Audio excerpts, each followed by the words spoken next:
کاش میں مہدی دوراں کا زمانہ. بسم اللہ الرحمن الرحیم وبہ نستعین انہ خیر و ناصر و معین. ہم تمام ناظرین کی خدمت میں سلام عرض کرتے ہیں. کیا اس دور میں 12 امام سے ملاقات ممکن ہے؟ کیا ہم اپنے اس امام سے مل سکتے ہیں؟ یہ اس حوالے سے میں نے سوال اٹھایا چونکہ امام نے اپنے چوتھے نائب علی ابن محمد ثمری کے نام جو توقیع امام نے بھیجی، اس میں امام نے یہ کہا تھا فمن ادعى المشاہدہ فہو کذاب المفتر. جو مجھ سے ملنے کا دعویٰ کرے وہ جھوٹا ہے.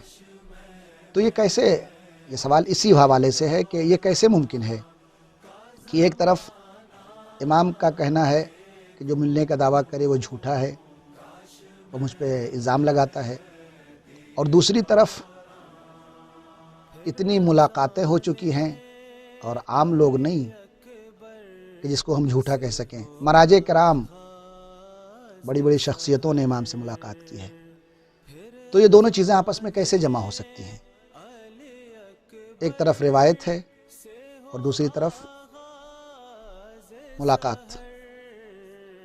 اس کو ہم نے مختصر الفاظ میں آپ کے سامنے عرض کرنے سے پہلے ایک بات مقدمتاً عرض کروں کہ ارتباط، ملاقات ایک ایسی چیز ہے کہ انسان جب تک اس میدان میں اترتا نہیں ہے اس وقت تک اس کو وہ درک نہیں کر سکتا، اس کو سمجھ نہیں سکتا. مثلا جیسے کسی 4 سال 5 سال کے بچے سے کہا جائے کہ تمہاری شادی کرا دیں گے، تو اس کو شاید اتنا احساس نہ ہو، یا بلکہ بعض ٹائم پہ جب ہم کہتے ہیں بچے سے تو بچہ ممکن ہے ناراض بھی ہو جاتا ہے، چونکہ اس کو ابھی اس کے بارے میں مکمل طریقے سے احساس نہیں. یا اور آگے بڑھ کے کہوں، جس کی شادی ہو گئی ہے وہ پریشان ہوتا ہے، کمی محسوس کرتا ہے. 2 سال 4 سال اگر ہو جائے اس کے بچہ نہ ہو تو وہ اپنے آپ کو محسوس کرتا ہے کوئی چیز کمی ہے، کوئی چیز کم ہے. اسی طرح بہت ساری مثالیں، چونکہ وقت کم ہے اس لیے میں زیادہ، تو اس حوالے سے جو شخص جب تک امام سے ملاقات نہیں کرتا ہے اس وقت تک اس کی تشنگی باقی رہتی ہے، محسوس کرتا ہے انسان کے کچھ ہمارے اندر کمی ہے.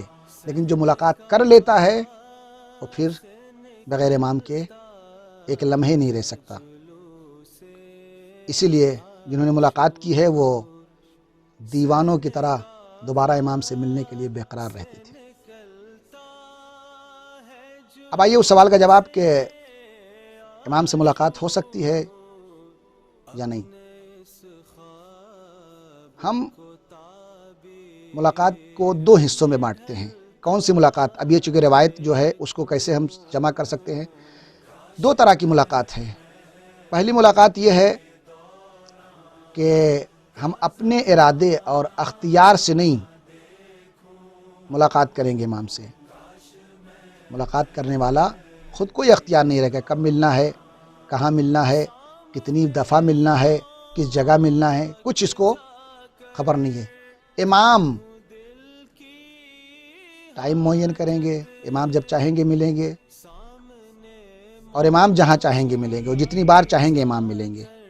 اور بلکہ اس میں یہ بھی عرض کر دوں کہ ملنے والا لازم نہیں ہے کہ بہت بڑا متقی اور پرہیزگار ہی ہو، یہ بھی ضروری نہیں ہے. اس طرح کی ملاقات ممکن ہے اور یہ ہوتی بھی ہے.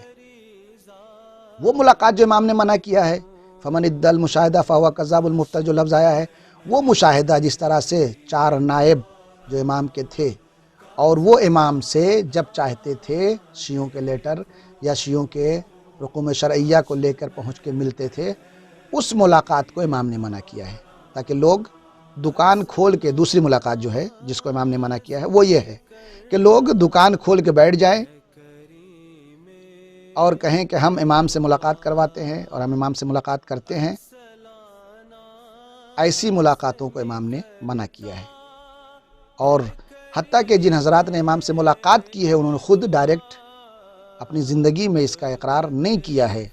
ان کے مرنے کے بعد ان کے شاگردوں نے یا ان کے جاننے والوں نے ان کی اس ملاقات کو بعد میں نقل کیا ہے.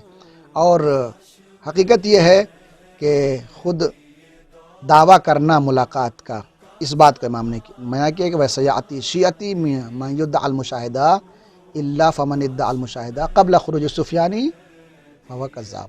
اس ملاقات کو امام نے منع کیا ہے. وآخر دعوانا ان الحمد للہ رب العالمین.